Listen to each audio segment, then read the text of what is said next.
Assalamualaikum warahmatullahi wabarakatuh. Perkenalkan, nama saya Ervina Ariona Anjani, mahasiswi program studi Ilmu Gizi, Fakultas Ilmu Kesehatan, Universitas Muhammadiyah Surakarta. Pertama-tama, saya ucapkan terima kasih kepada Bapak Kepala Desa yang telah memberikan izin atas terselenggaranya kegiatan penyuluhan gizi di desa ini. Dan tak lupa juga kepada para kader yang telah ikut mensukseskan kegiatan ini, dan juga kepada seluruh tamu undangan yang telah mau menyempatkan hadir dalam kegiatan penyuluhan kali ini. Langsung saja ya Bu Ibu, di sini saya akan memberikan penyuluhan mengenai anemia pada ibu hamil. Kenapa sih anemia pada ibu hamil itu perlu untuk kita bahas pada hari ini? Di sini merupakan kasus atau prevalensi anemia pada ibu hamil di Indonesia. Pada tabel yang pertama dapat kita lihat pada tahun 2013 sebanyak 37,1% anemia ibu hamil di Indonesia. Pada tahun 2018 yaitu sebanyak 48,9%. Angka ini menunjukkan bahwasanya anemia pada ibu hamil semakin tahun itu semakin meningkat, sehingga perlunya intervensi gizi untuk menurunkan angka prevalensi atau angka kasus anemia pada ibu hamil di Indonesia. Nah, pada tabel yang kedua yaitu anemia ibu hamil menurut umur. Paling banyak yaitu sebanyak 84,6% anemia pada ibu hamil itu diderita pada rentang umur 15 sampai 24 tahun. Nah, bagaimana cara kita untuk mengetahui bahwasanya kita itu anemia pada ibu hamil itu? Yang pertama dapat dilihat melalui kadar hemoglobin dalam darah. Nah, hemoglobin ini dikatakan normal apabila kadarnya lebih dari 11 gram per desiliter. Dia dikatakan anemia ringan apabila kadarnya 8 sampai 10 gram per desiliter. Dia dikatakan anemia berat apabila kadarnya kurang dari 8 gram per desiliter. Nah, selain itu juga dapat dilihat dari penyebabnya. Yang pertama yaitu anemia defisiensi besi. Anemia defisiensi besi ini diakibatkan oleh kekurangan zat besi atau Fe dalam darah. Yang kedua yaitu anemia hemolitik.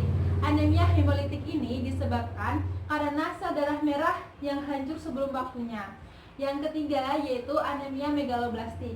Anemia megaloblastik yaitu anemia yang disebabkan karena sumsum tulang menghasilkan sel darah merah yang abnormal.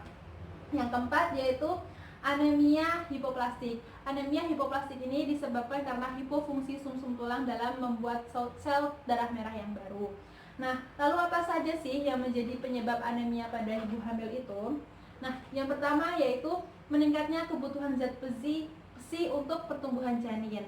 Jadi ibu-ibu, kebutuhan vitamin mineral dalam kita pada saat kehamilan itu 2 kali lebih banyak. Karena apa?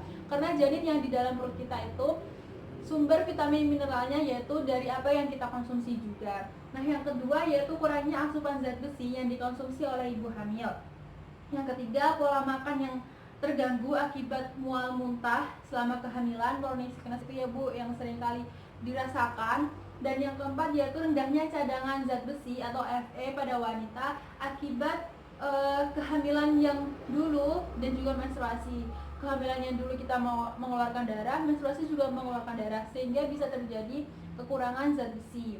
Nah, lalu tanda dan gejala yang umum atau sering kita temui pada anemia ibu hamil yaitu yang pertama yaitu 5L, lemah, letih, lesu, lunglai, dan juga lalai. Nah, selain itu wajah terlihat pucat, sering pusing, mata berkunang-kunang seperti hanya ketika kita duduk terus kita berdiri. Nah, kadang kan kerasa pusing-pusing terus rasanya berkunang-kunang sekali. Itu salah satu tanda jika kita mengalami anemia. Selain itu juga sulit konsentrasi, sering sakit, keluhan mual muntah itu akan sangat hebat ibu-ibu. Nah, lalu bagaimana sih cara kita mengatasi anemia ini? Nah, yang pertama yaitu meningkatkan konsumsi zat besi dari makanan. Ini yang paling utama. Nah, makanan apa saja yang mengandung zat besi? Yang terutama itu makanan dengan daging-dagingan, sumber protein hewani itu sangat banyak zat besinya kayak gitu. Selain itu juga ada pada sayur dan juga buah-buahan. Nah, yang kedua yaitu suplementasi zat besi, dan yang ketiga mengatur pola diet seimbang sesuai dengan piramida makanan. Baik ibu-ibu, bisa kita lihat gambar di sini ini ya. Nih, yang pertama yaitu sumber karbohidrat, kita dapat mengkonsumsi dalam sehari itu 3 sampai 4 porsi. Terus yang kedua itu sumber sayur-sayuran 3 sampai 4 porsi. Buah-buahan 2 sampai 3 porsi. Terus ada lauk hewani dan nabati 2 sampai 3 porsi. Jangan lupa minum air putih dan juga aktivitas sehari-hari. Terus sehingga banyak sekali ancaman atau bahaya selama kita anemia pada masa kehamilan. Yang pertama yang akan kita bahas yaitu anemia selama kehamilan. Nah, yang pertama yaitu abortus. Abortus ini yaitu keguguran. Sering sekali terjadi keguguran, salah satunya yang menyebabkan yaitu karena anemia pada ibu hamil. Nah, selain itu juga terjadi persalinan prematur. Persalinan prematur ini berarti belum waktunya, belum sampai 9 bulan bayinya itu udah lahir. Nah, tapi bukan karena bukan karena ada suatu hal yang memang mengharuskan dia lahir, tapi terjadi kontraksi yang awal seperti itu. Yang ketiga, hambatan tumbuh kembang janin dalam rahim. Yang keempat, mudahnya terjadi infeksi. Yang kelima, terjadi kegagalan jantung. Selanjutnya juga terjadi mual muntah yang sangat hebat pada saat hamil muda. Selain itu juga bisa terjadi pendarahan sebelum kita melahirkan, dan juga ketuban pecah dini. Nah, selain itu juga akan berlanjut pada masa melahirkan. Pada masa melahirkan ini dapat mengakibatkan gangguan kekuatan mengejang. Jadi pada saat ibu itu mau mengeluarkan bayi dari dalam perut saat mengejang itu akan terjadi kelelahan ibu-ibu. Jadi pada saat skala pertama, kedua, ketiga atau bukaan 1, 2, 3 itu ibu akan merasa sangat lelah, sangat capek. Pada akhirnya terjadi tindakan operasi seperti itu ibu-ibu, karena plasentanya belum bisa putus kayak gitu. Nah, juga akan berdampak pada saat setelah melahirkan atau nifas. Apa saja sih yang terjadi? Terjadi subinovolus uteri atau rahim tidak bisa kembali seperti normal bentuknya kayak gitu ibu. Terus ya mudah terinfeksi, yang pastinya pengeluaran ASI akan berkurang. Serangan jantung mendadak itu bisa terjadi.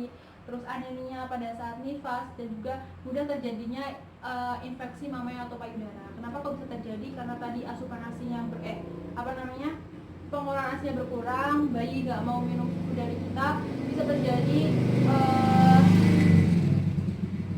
infeksi mamai tersebut. Nah, selain itu juga akan berdampak pada janin. Pada janin apa yang akan terjadi? Yang pertama tadi sudah saya bicarakan, yaitu terjadi abortus, terus terjadinya kematian dalam rahim, persalinan prematur, berat badan bayi lahir rendah, ini yang masih juga prevalensinya tinggi di Indonesia. Terus kelahiran dengan anemia, terjadinya cacat bawaan. Cacat bawaan ini tidak hanya cacat fisik tapi juga cacat mental seperti itu ibu-ibu. Terus bayi mudah terinfeksi dan juga intelijensinya rendah. Nah, baik, sekian dari saya. Mungkin dari ibu-ibu ada yang mau ditanyakan? Saya mau bertanya. Ya, baik ibu, silakan. Tadi kan dijelaskan cara mengatasi anemia dengan mengkonsumsi suplementasi zat besi. Nah, tapi sering terasa mual setelah mengkonsumsi itu. Lalu solusinya gimana? Ya, baik ibu, pertanyaannya sangat bagus. Nah, memang benar ibu, zat besi itu tablet warna merah zat besi itu baunya sangat amis sekali. Itu memicu rasa mual muntah ketika kita mau mengkonsumsi. Tidak hanya ibu hamil, semua pada remaja juga. Ini juga masih menjadi masalah masalah di Indonesia, bahwasanya konsumsi suplemen zat besi itu masih rendah karena itu. Tapi bagaimana cara mengatasinya? Ya, kalau menurut saya ya tetap dikonsumsi. Mau bagaimana yang terjadi? Karena itu adalah salah satu sumber zat besi yang bisa kita konsumsi. Nah, apabila nanti ibu muntahkan atau ibu merasa mual, ya itu nggak apa-apa gitu menurut saya. Karena ketika ibu sudah mengkonsumsi, setidaknya adalah yang kita konsumsi seperti itu. Sama halnya seperti kayak kita makan kayak tadi. Kan kita juga ketika kita mual muntah, kita akan nafsu makan kita berkurang. Tapi kita juga harus tetap mengonsumsi makanan agar janin yang ada di dalam perut kita itu sumber vitamin dan mineralnya itu tetap ada kayak gitu tuh. Nah selain itu kan juga sekarang banyak banget merek susu ibu hamil kayak gitu. Nah itu bisa juga kita konsumsi karena dalam susu ibu hamil itu terdapat folat dan juga B12, vitamin B12 yang membantu untuk pembuatan sel darah merah kayak gitu ibu. Mungkin ada yang ditanyakan lagi? Baik ibu-ibu, tadi kan saya sudah menjelaskan bahayanya anemia ibu hamil pada janin. Ada yang bisa menyebutkan? Saya, Ya, monggo silahkan. abortus, berat badan lahir rendah, dan dapat terjadi cacat bawaan. Ya baik, betul sekali. Alhamdulillah berarti materi yang saya berikan, materi penyuluhan kali ini bisa ibu cerna dengan baik ya bu. Mungkin sekian dari saya. Sebelumnya saya ucapkan lagi terima kasih kepada ibu-ibu dan semua tamu undangan yang telah hadir menyempatkan waktunya untuk mengikuti penyuluhan gizi pada hari ini. Akhirul kalam saya ucapkan wassalamualaikum warahmatullahi wabarakatuh.